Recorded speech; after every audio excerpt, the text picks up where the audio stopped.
Ang mana at mga pugo. Ikalabing-anim na kabanata. Mula sa Elim, nagpatuloy sa paglalakbay ang mamamayan ng Israel hanggang sa makarating sila sa ilang ng Zin na nasa gitna ng Elim at ng Sinai. Nakarating sila roon sa 15 araw ng 2 buwan mula nang lumabas sila sa Ehipto. Doon sa ilang, nagreklamo ang lahat ng mga Israelita kina Moises at Aaron. Sinabi nila, "Mabuti pang pinatay na lang kami ng Panginoon sa Ehipto. Doon, kahit paano'y nakakakain kami ng karne at ng lahat ng pagkain na gusto namin. Pero dinala nyo kami rito sa ilang para patayin kaming lahat sa gutom." Pagkatapos, sinabi ng Panginoon kay Moises, "Makinig ka, magpapaulan ako ng pagkain mula sa langit para sa inyo. Bawat araw mangunguha ang mga Israelita ng pagkain nila para sa araw na iyon. Sa ganitong paraan, masusubok ko kung susundin nila ang mga utos ko. Sabihin mo sa kanila na doblehin nila ang kukunin nilang pagkain tuwing ika-6 na araw ng bawat linggo." Kaya sinabi nila Moises at Aaron sa lahat ng mga Israelita, "Ngayong gabi malalaman ninyo na ang Panginoon ang naglabas sa inyo sa Ehipto, at bukas ng umaga, makikita ninyo ang makapangyarihang presensya ng Panginoon, sapagkat narinig niya ang mga reklamo ninyo. Sino ba kami para sa amin kayo magreklamo?" Sinabi pa ni Moises, "Bibigyan kayo ng Panginoon ng karne na kakainin ninyo sa gabi, at bubusugin niya kayo ng tinapay sa umaga, dahil narinig niya ang pagrereklamo ninyo sa Kanya. Hindi kayo nagrereklamo sa amin kundi sa Panginoon. Sino ba kami para sa amin kayo magreklamo?" Sinabi ni na Moises at Aaron, "Sabihin ninyo sa buong mamamayan ng Israel na lumapit sila sa presensya ng Panginoon, dahil narinig niya ang pagrereklamo ninyo." Habang nagsasalita si Aaron sa buong mamamayan ng Israel, tumingin sila sa ilang, at nakita nila ang makapangyarihang presensya ng Panginoon sa ulap. Sinabi ng Panginoon kay Moises, "Narinig ko ang mga pagrereklamo ng mga Israelita. Sabihin mo sa kanilang gabi-gabi silang kakain ng karne, at araw-araw silang magpapakabusog sa tinapay. At malalaman ninyong ako ang Panginoon na inyong Diyos." Nang dapit hapon ding iyon, dumagsa ang mga pugo at napuno nito ang buong kampo. Kinaumagahan, basa ng hamog ang buong kampo. Nang mawala ang hamog, may nakita silang maliliit na bagay sa lupa na puting-puti. Hindi nila alam kung ano ito, kaya nagtanungan sila, "Ano kaya iyan?" Sinabi ni Moises sa kanila, "Iyan ang pagkain na ibinigay ng Panginoon sa inyo para kainin.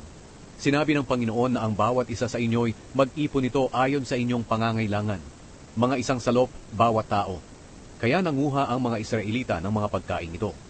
Marami ang kinuha ng iba, habang ang iba naman ay kaunti lang. Nang takhalin nila ito, 1 salop ang nakuha ng bawat tao.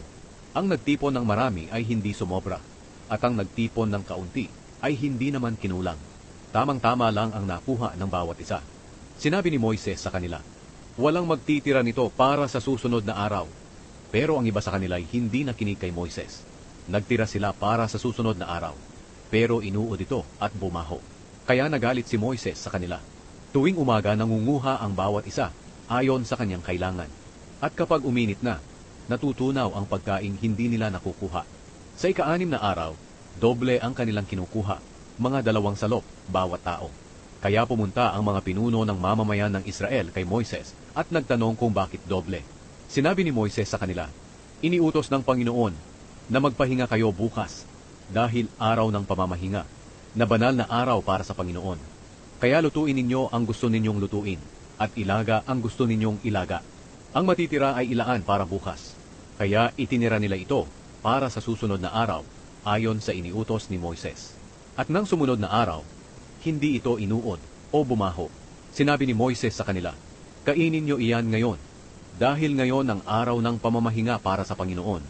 Wala kayong makikita niyan ngayon. Makakakuha kayo ng pagkain ito sa loob ng 6 na araw. Pero sa ika-7 araw ay magpahinga kayo. Sa araw na iyon, wala kayong makukuhang pagkain." May mga tao pa ring lumabas para manguha ng pagkain sa ika-7 araw, pero wala silang nakita. At sinabi ng Panginoon kay Moises, "Hanggang kailan ba susuwayin ng mga taong ito ang aking mga utos at katuruan? Alalahanin ninyo na binigyan ko kayo ng araw ng pamamahinga. Kaya nga tuwing ika-6 na araw ay dinodoble ko ang pagkain ninyo. Dapat manatili sa bahay niya ang bawat isa sa ika-7 araw. Walang lalabas para kumuha ng pagkain." Kaya nagpahinga ang mga tao sa ika-7 araw. Tinawag na mana ng mga Israelita ang pagkain. Para itong maliliit at mapuputing buto, at matamis kagaya ng manipis na tinapay na may pulot. Sinabi sa kanila ni Moises, "Ipinag-utos ng Panginoon na magtago kayo ng isang salop na mana para sa susunod pang mga henerasyon, para makita nila ang pagkaing ibinigay ko sa inyo sa ilang, nang inilabas ko kayo sa Ehipto." Sinabi ni Moises kay Aaron, "Kumuha kayo ng sisidlan at lagyan ito ng isang salop na mana. Pagkatapos ilagay ninyo ito sa presensya ng Panginoon para sa susunod pang mga henerasyon." Sinunod ito ni Aaron ayon sa sinabi ng Panginoon kay Moises. Inilagay ni Aaron ang mana sa kahon ng kasunduan para maitago. Kumain ang mga Israelita ng mana sa loob ng 40 taon, hanggang sa makarating sila sa lupain ng Kanaan. Bawat araw, nag-iipon ang bawat isa sa kanila ng isang omer na mana, mga isang salop.